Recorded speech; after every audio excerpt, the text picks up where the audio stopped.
Hey, what's going on everybody? Dr. Sis here. So today I want to make a really interesting video that's really educational, informational. It's really good news, but it should also really annoy you and make you mad because you get to kind of see how ridiculously expensive drug prices are and how the markup is just insane. Okay, so anyhow, so there's this drug called Vascepa or Vascepa, I don't even know how you pronounce it, but it's a derivative of fish oil. Okay, so it's like a piece of fish. They take a piece of fish oil, change a little bit, and then call it a drug. Okay, so what they found before is taking this drug, this synthetic fish oil, can lower triglycerides. So that's what they give it patients for. Triglycerides are the fat in your blood. Well, recently they found this drug also reduces your chances of heart attack and stroke and other heart conditions. Whoa, that's awesome, right? That's good news. By taking this drug, reduce all these things. And because of that, they're like, oh, invest in this drug. Their prices shot up because that's a huge market they can sell to, right? So that's good news. Well, how could taking fish oil or a piece of fish oil reduce heart attacks and strokes and this? Well, here's the thing. The way your body works is it needs certain nutrients to function the way it should, okay? So there's things called essential fats and essential amino acids. But essential fats means there's fats that your body needs in order for your body to function like it should, or it can't. And the only way to get it is via food. So what happens is your body is deficient. It's missing these healthy nutrients it needs to function, and it can lead to heart attacks and strokes and death. I mean, a really easy example is scurvy, right? So sailors used to be so deficient in vitamin C, they would get these terrible, terrible symptoms and die. Millions of people died just because their body wasn't getting enough vitamin C to function properly. And a lot of conditions, see, basically here's what happens. Most of our conditions are two things. You're either putting something in your body that you shouldn't and it's toxic and poison you. Cigarettes is a good example. Soda is a good example. Most junk food is a good example. All junk food is a good example, right? So you're putting in a toxin that's poisoning you, or you're not getting enough of quality nutrients that you need to be healthy. Your body literally needs these ingredients to function like I should. It's kind of like a car, right? If you were burning oil in a car and you just kept burning oil in a car and you never added any back in, eventually something major is going to happen. You might not notice it for a while, but there's a problem in there. Same thing with our bodies. If we're deficient in good nutrients, we might not have symptoms for a while, then all of a sudden one day, boom, something really bad happens. I just don't think we understand the importance of good nutrition. It literally is the ingredients to make our bodies run. It's like oil in a car. It's like gas in a car. It's you need this, right? You might not notice it right away, but eventually something's going to go wrong. And that's what this shows. When people start getting more of this good nutrient in their body, the rates of heart attacks and death decrease. That's phenomenal, all right? So let's talk more about this fish oil. So one thing with medications is you can't patent something that occurs in nature. So it's what I call is naturally occurring. So in my opinion, I think the evidence supports this, is any nutrient in nature, the way we've been consuming it for hundreds of thousands, millions of years, is perfect. We've never made that better. There's so many examples, right? So there's vitamin D3 is naturally occurring vitamin D. D2 is the synthetic form. D3 is much better. Research shows that. B12, cyanocobalamin, synthetic form, methylcobalamin, good form, is what you should always take. It's better. For prenatals, right? Folate is the good form. Folic acid, not as good. They've actually shown that synthetic forms of vitamin E actually increase the rates of cancer.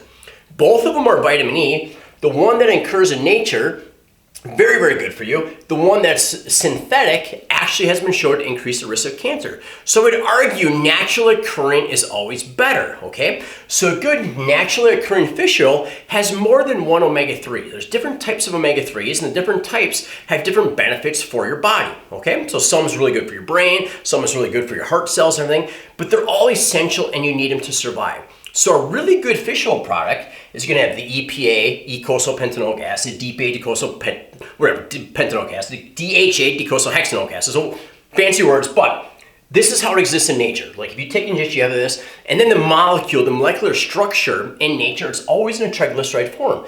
You absorb it better in this form. It's well, why? Because that's the way we've been consuming it forever. Here's the thing. You can't put this in a prescription bottle and mark it up 1,000%, right? So what they do is they take just the EPA, they take one piece of the fish oil, they change the molecular structure from triglyceride to ethyl ester, then they call it a medication, and this is the part where you should get pissed off. The cost for 1 month's supply is $122 a month. For my really good fish oil that has all this, it's a higher quality, better product, $15 a month. That's how much they up. So it's a lower quality, one little piece for like way more expensive. And here's what really makes me mad is someone will go in and the doctor's like, well, your insurance pays for this. Oh, okay, I don't have to pay for it. So yeah, let's do what my insurance pays for. Without realizing that in the end, you're still paying for it. It's just in the form of insurance premiums, right? This is how drug pricing works. It's ridiculously overexpensive. The cool thing is they did studies to show that it actually works. Even this study though, I'm not a big fan of. Well, here's why. They picked specific things to test, right? So here's the deal. Let's say your body requires this amount of any nutrient, fish oil, omega-3 fats, to be healthy. And let's say you're getting this much. By definition, you're not as healthy as you could be. And if by definition, if you took fish oil to take you from insufficient to sufficient, you're healthier regardless of symptoms, okay? So let's say they did a study and it's like, well, taking fish oil doesn't decrease hemorrhoids. Well, if it doesn't decrease hemorrhoids, does that mean that fish oil isn't good for you and that being deficient in fish oil isn't bad? You know what I mean? So it's like, depending on what outcome they pick, then they'll make determinations whether or not a nutrient is good or bad. That doesn't make any sense. What makes sense is I need this much to be at maximal health. If I'm only getting this much, I'm not as healthy as I could be, period, right? So if you're not getting enough of a good nutrient, you need to take it to get you to here. Unfortunately, most people, right, kids included, like I give good fish oil to my kids. Who needs good nutrients more than anybody? Who's growing faster than anybody?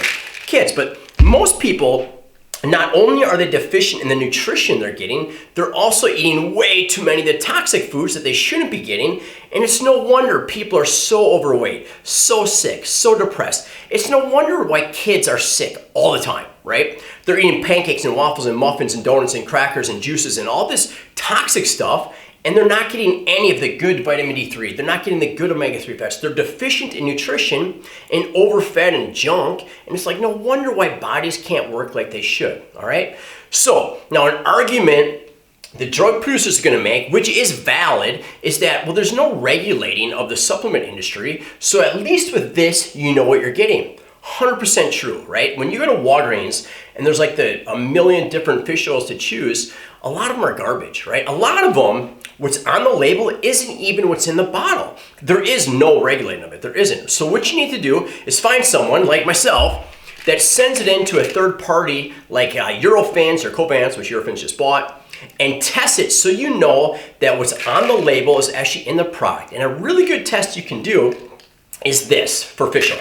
So let's say you go to a restaurant and you eat a piece of fish and it tastes like really fishy. Would you order that again, or would you be like, oh, there's something wrong with this, there's no way I want to eat this? The same thing goes for fish oil. Like when you open it and smell it like this, it should smell pleasant. If it smells fishy, get rid of it. If you get any fish burps or fishy regurgitation, get rid of it. And then do this, take one out, right? Whoa. Put it in your mouth. I don't know if you can hear this, but listen, bite it. Hear that? Suck the juice out, and it actually tastes really good. Here's a little capsule, if you can see it. And if it tastes pleasant, that's good. If it tastes fishy and nasty, get rid of it. That's just it's not a test like sending into Eurofins, but it's a really good sign you got bad fish oil if it tastes nasty. My kids chew this like candy. They ask for, oh, can I have nummy fish oil treat? It tastes that good. Like it should taste pleasant, just like if you go to a restaurant and get a good piece of fish. So hopefully this, some of you find this interesting, educational, and apply some of this. It's so important. Think of this. Toxicity, deficiency. If you're eating toxins, it's making you sick. If you're deficient in good nutrients, it's making you sick. If you do both, bad things are gonna happen, right? And it's not a matter of if, it's a matter of when. So what can we do? Eat less crap, get good nutrition in your body, get a lot healthier, feel a lot better, everything gets better. And make sure we do it for our kids, man. Like, kids should be getting good nutrients like this. And here's the deal. Most people are deficient in omega-3 fats. Like, well, why is that? Because very few of us eat wild-caught fish or fatty fish on a regular basis anymore. And you shouldn't. It's like, well, why shouldn't I? Because the waters are so polluted, right? So like, if you look at the DNR recommendations in Wisconsin anyhow, especially for the Great Lakes and whatnot, like, a pregnant woman isn't supposed to eat any fish, any of it. It's like, well, why? Because it's so damn polluted with mercury and PCBs and dioxins, things that can damage the fetus, right? So eating, unfortunately, it drives me crazy because I'm kind of a tree hugger, but I like to hunt too, kind of weird. But anyhow, like, I love nature, and we're polluting it so bad that we can't even eat fish on a regular basis, right? So you have to, so like, this is wild caught fish, but they purify it, right? Filter it of the PCBs, mercury, and dioxins, so you get the good omega-3 fats safely. All right, so hopefully this helps you out here. And yeah, it's kind of long-winded, but sometimes it takes a while to give some good information and explanation.